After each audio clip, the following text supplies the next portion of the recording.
Hello everyone, first attempt channel में आपका स्वागत है।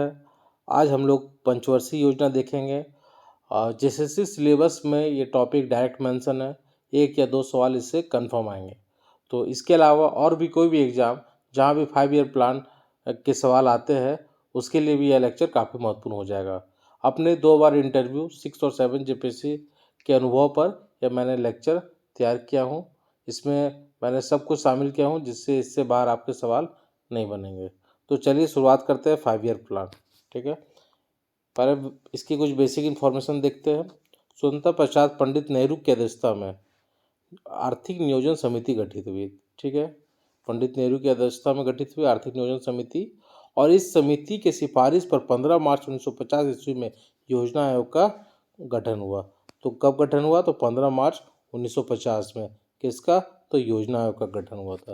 ये गैर सांविधिक तथा परामर्शदात्री निकाय के रूप में था, मतलब ये संवैधानिक नहीं थी और ये परामर्श देती थी ये निकाय। ठीक है, भारत के प्रधानमंत्री भारत के प्रधानमंत्री इसके प्रथम अध्यक्ष थे। जो पंडित जवाहरलाल नेहरू थे, इसके प्रथम अध्यक्ष थे।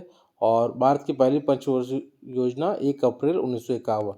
तो ठीक है, याद रखना, 1 अप्रैल 1951 से प्रारंभ हुई और प्रथम योजना के आयोग के अध्यक्ष पंडित नेहरू। ठीक है, और उपाध्यक्ष कौन थे? तो उपाध्यक्ष लोग कन्फ्यूज कर जाते, तो याद रखना आपको, गुलजारी लाल नंदा थे इसके उपाध्यक्ष, प्रथम उपाध्यक्ष। ठीक है, और 15 अगस्त 2014 को योजना आयोग की समाप्ति हुई और इसके जगह पर पता है सबको कि नीति आयोग की स्थापना की गई। तो ये एक बेसिक इन्फॉर्मेशन हो गया। अब देखते हैं जहाँ से प्रथम पंचवर्षीय योजना, जहाँ से सवाल बनते हैं। यह योजना हैरोल्ड डोमर मॉडल पर आधारित है। ये सबसे इम्पोर्टेंट है। यह योजना किस पर आधारित है? तो याद रखना है, यह योजना का मुख्य उद्देश्य क्या था? अर्थव्यवस्था का संतुलित विकास की प्रक्रिया आरंभ करना था। क्योंकि पता है देश आज़ाद हुआ था 1947 में। उसके बाद देश की आर्थिक स्थिति बहुत ख़राब थी, तंगी हालत था। तो इसी कारण से ओवरऑल डेवलपमेंट होना जरूरी था इकोनॉमी का, इसलिए प्रथम योजना पंचवर्षीय योजना को लाया गया था और मुख्य फोकस था कृषि पर। तो ये भी याद रखना है आपको। ठीक है, इसी में आगे चलकर कुछ बड़ी सिंचाई परियोजना भी शुरुआत की गई। तो ये याद रखना, नाम कौन सा? भाखड़ा नांगल परियोजना, ब्यास परियोजना और दामोदर नदी घाटी परियोजना। तो ये 3 नाम याद रखना है, भाखड़ा नांगल परियोजना, ठीक है, ब्यास परियोजना और दामोदर परियोजना। ठीक है, इंपॉर्टेंट है। तो प्रथम पंचवर्षीय योजना में ये, ठीक है, हैरोल्ड डोमर मॉडल याद रखना है आपको, कृषि याद रखना है और ये याद रखना, भाखड़ा नांगल परियोजना, व्यास परियोजना और दामोदर नदी घाटी परियोजना, ये। ठीक है, अब इसमें इतना ही जानना है। दूसरी पंचवर्षीय योजना में देखते हैं, सेकंड 5 ईयर प्लान 1956 से 61। ठीक है, यह योजना पीसी महालनोबिस मॉडल पर आधारित। ठीक है, तो ये भी ध्यान में रखना। और इसका मुख्य उद्देश्य समाजवादी समाज की स्थापना करना था। तो पहला तो यही है, इम्पोर्टेंट हो गया, किस मॉडल पर आधारित थी, ये याद रखना है। और उसके बाद कुछ बृहत उद्योग की स्थापना हुई थी इसमें, तो याद रखना कोड BRD। ठीक है, बी से क्या हो गया? भिलाई हो गया, आर से हो गया आपका राउरकेला और डी से दुर्गापुर। तो ये याद रखना, BRD कोड है। ठीक है, इसके अलावा परमाणु ऊर्जा आयोग का स्थापना, Tata institute of fundamental research की भी स्थापना की गई थी। लेकिन ये बहुत इंपॉर्टेंट है, BRD, ये सवाल आते हैं फिल्म्स में। अब तीसरी पंचवर्षीय योजना देखते हैं। इस योजना का उद्देश्य अर्थव्यवस्था को आत्मनिर्भर बनाना और स्वतः स्फूर्त अवस्था में पहुंचाना था।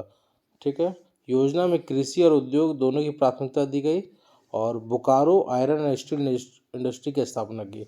एक सबसे कुछ इम्पोर्टेंट इसमें याद रखना, तो ये याद रखना है आपको, Bokaro iron and steel industry. दूसरा, इस योजना की सफलता का असफलता होगा। इस योजना की असफलता का मुख्य कारण क्या था?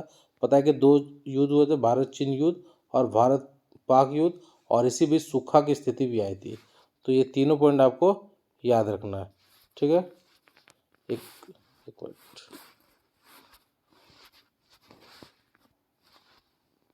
हाँ, ये 3 पॉइंट याद रखना है आपको। कौन कौन? एक मिनट, असफलता का मुख्य कारण क्या था, ये याद रखना। थर्ड पंचवर्षीय योजना में तो एक भारत चीन युद्ध था, भारत पाक युद्ध और सूखा की भी स्थिति थी। तो ये भी पॉइंट याद रखना है, ताकि थर्ड 5 ईयर प्लान की असफलता का कारण, ये तीन तीन जो कारण थे उन्हें भी आपको ध्यान में रखना है। चलिए आगे बढ़ते हैं। हरित क्रांति, ये भी ध्यान में रखना है। हरित क्रांति इसी पंचवर्षीय योजना के दौरान इसका जन्म हुआ, कह सकते या शुरुआत हुआ। इसके जो जनक थे MS स्वामीनाथन थे, और विश्व हरित क्रांति का जनक नॉर्मन ई बोरलॉग थे। ठीक है, ये भी याद रखना। और इसमें ये भी इम्पोर्टेंट है, जॉन सैंडी और सुखमय चक्रवर्ती के मॉडल पर आधारित था ये। इस योजना को गाडगिल योजना के भी नाम से जानते हैं, ये भी वेरी इंपॉर्टेंट है। गाडगिल योजना भी इसी को बोलते हैं, जॉन सैंडी और सुखमय चक्रवर्ती के मॉडल पर आधारित। तो दोनों बात आपको ध्यान में रखना है। ठीक है, इसी पर योजना अवकाश आए वो जरा देख लेते हैं। इस अवधि में 3 वार्षिक योजना तैयार की गई।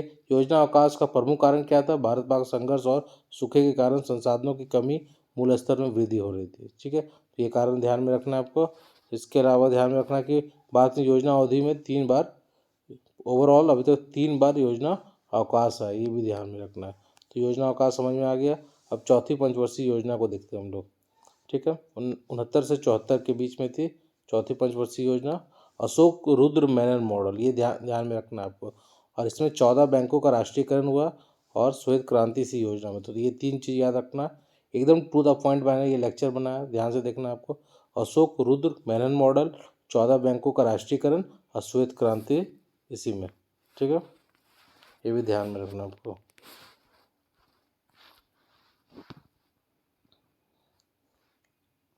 अब 5वीं पंचवर्षीय योजना।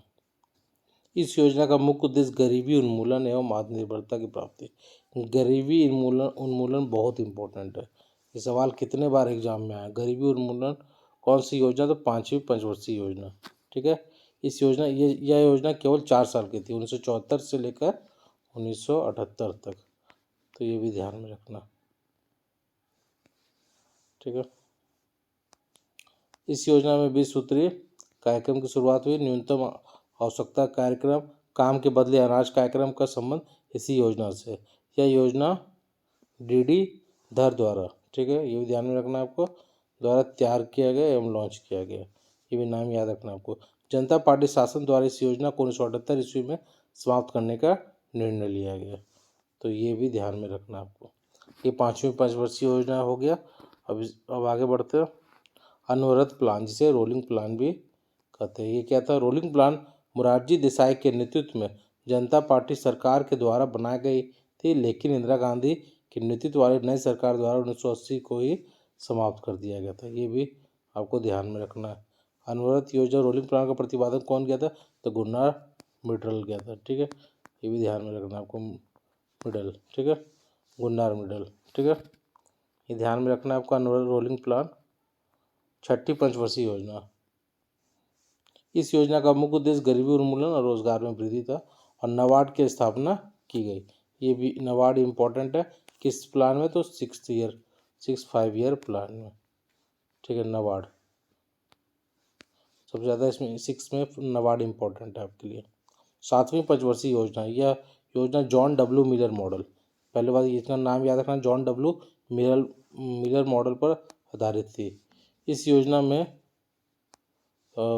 प्रौद्योगिकी उन्नयन द्वारा उद्योग की उत्पादकता स्तर पर सुधार करना था। मतलब टेक्नोलॉजी के माध्यम से जो प्रोडक्शन है उसको बढ़ाना था, उद्योग के प्रोडक्शन को। तो ये ध्यान में रखना। सामाजिक न्याय के माध्यम से आर्थिक उत्पादकता, खाद्यान्न उत्पादन, रोजगार पैदा करना और निवेश पर बल दिया गया। ठीक है, भोजन, काम और उत्पादन का नारा इस योजना में दिया गया। भोजन, काम और उत्पादन का नारा किस योजना में? तो 7वीं पंचवर्षीय योजना में। जवाहर रोजगार योजना भी इसी योजना में कहते हैं, 7वीं पंचवर्षीय योजना में।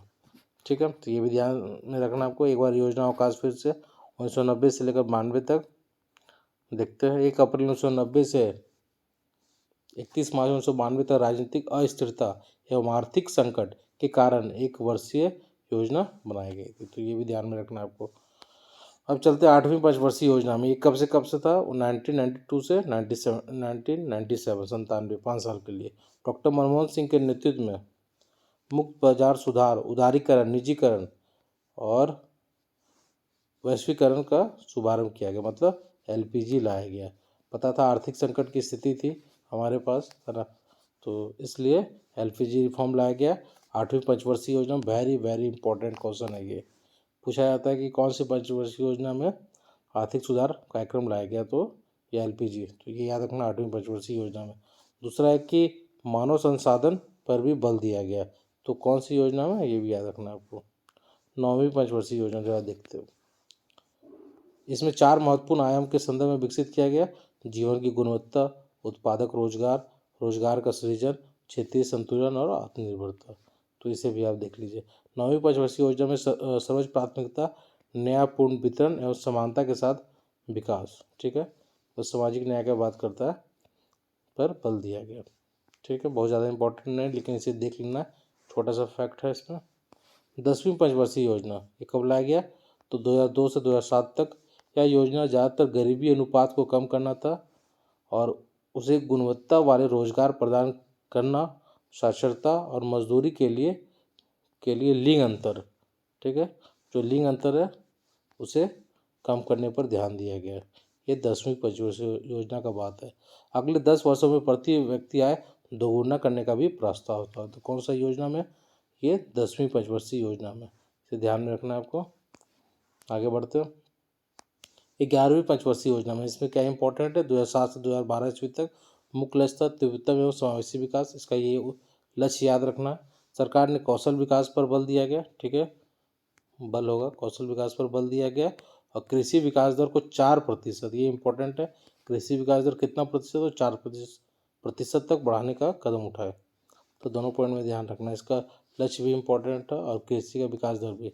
12वीं पंचवर्षीय योजना, इसका मुख्य उद्देश्य क्या था, तीव्र अधिक समावेशी और धारणीय विकास, वेरी वेरी इंपॉर्टेंट, कितना बार ये सवाल पूछे गए इसमें कि मुख्य उद्देश्य 12वीं पंचवर्षीय योजना का क्या था, तो याद रखना आपको। सरकार ने सभी भारतीय गांव को विद्युतीकरण का लक्ष्य निर्धारित किया गया था, तो कौन सी योजना में, तो 12वीं पंचवर्षीय योजना में। सरकार ने 12वीं पंचवर्षीय योजना के दौरान गरीबी को 10% तक कम करने का लक्ष्य रखा गया था। ये लक्ष्य तो हालांकि धरातल पर ये नहीं हो पाया, लेकिन लक्ष्य रखा गया, तो ये याद रखना आपका कंप्लीट हो गया पंचवर्षीय योजना। इससे बाहर आपका पुलिस में सवाल नहीं आएंगे, खास करके जीएसएससी या जेपीएससी में भी कुछ सवाल आएंगे, तो इसी से बन जाएंगे, ठीक है। अच्छा लगा तो लाइक सब्सक्राइब शेयर जरूर कीजिए, धन्यवाद।